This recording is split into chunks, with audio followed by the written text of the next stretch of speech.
Hello बच्चों, let's read this question. Cp and Cv are specific heats at constant pressure and constant volume respectively.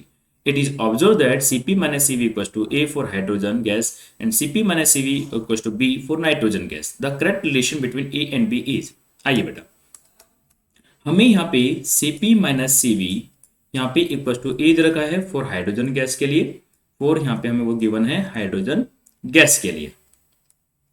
और यही same relation हमें यहाँ पे Cp minus Cv दे रखा है B, और हमें दे रखा है बेटा किसके लिए, नाइट्रोजन गैस के लिए हमें गिवन है।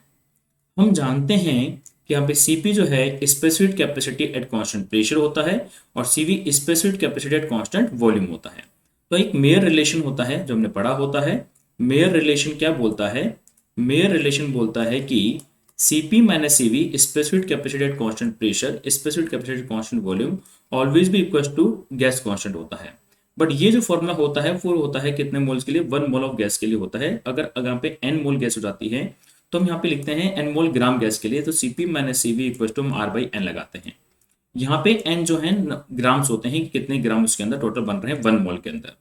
जब हाइड्रोजन गैस की अगर बात कर रहे हो, फॉर हाइड्रोजन गैस की अगर बात कर रहे हो तो हम जानते हैं हाइड्रोजन गैस के लिए हम इस रिलेशन को लिखेंगे Cp minus Cv equal to R/2 लिखेंगे।